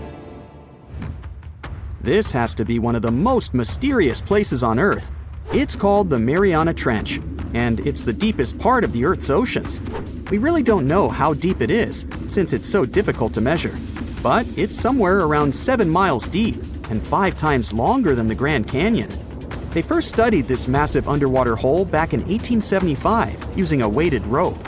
Back in 2012, a Canadian film director named James Cameron reached the bottom of the trench in the submersible vessel Deep Sea Challenger. Some of the most bizarre creatures on the planet call this place their home, including the Dumbo octopus, the sea cucumber, and the goblin shark. The Mariana Trench took its name after the nearby Mariana Islands, which are named Las Marianas in honor of the Spanish Queen Mariana of Austria. Imagine that it's the year 2025, and our planet has completely changed. Rising sea levels, extreme weather, and the ocean becoming more and more acidic are just some of the problems people have been dealing with for years. But in one of the world's largest coastal cities, the situation has become too serious. It was a sunny day in June when a massive earthquake shook the city to its core. The ground beneath people's feet heaved and shook, and buildings swayed dangerously. People ran through the streets in panic, trying to find safety. But as soon as the ground settled, the inhabitants of the city realized the real danger. A wall of water, almost 100 feet high, was rushing toward the city, propelled by the force of the earthquake. The tsunami hit the city with unimaginable force. Entire neighborhoods were wiped out, and thousands of people lost their lives. But here's where things get interesting. In the aftermath of the disaster, the city's authorities realized that they couldn't just rebuild the city as it was before. They needed to be better prepared for the next potential disaster. And so they came up with an incredibly ambitious project to build an underwater city.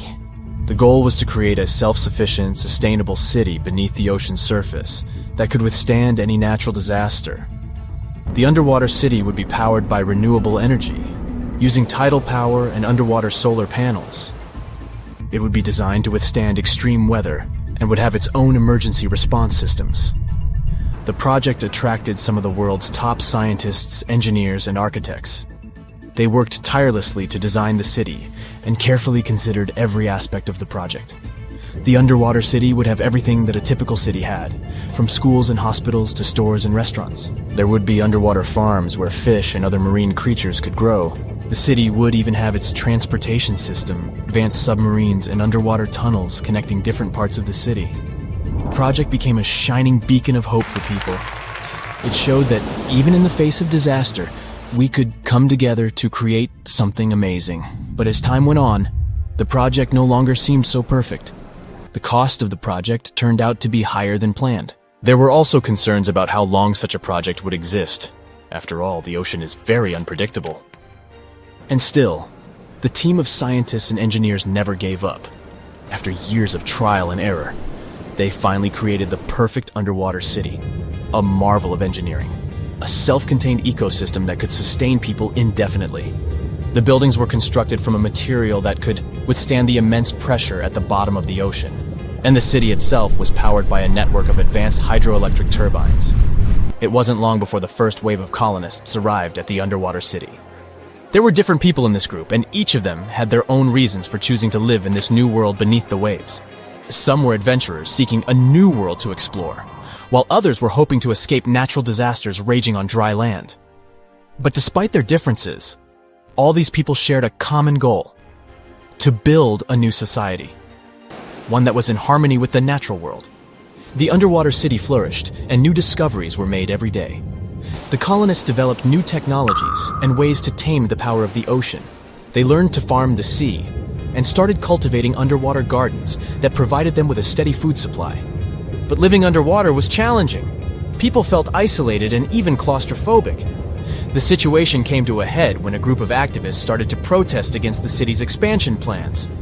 They argued that the underwater city was a threat to the environment it was meant to protect, and that the colonists should focus on reducing their impact on the delicate underwater life. The protests sparked a heated debate among the colonists. Some of them argued that the survival of the city depended on its growth and expansion. Others claimed that the city needed to prioritize the protection of the environment above all else.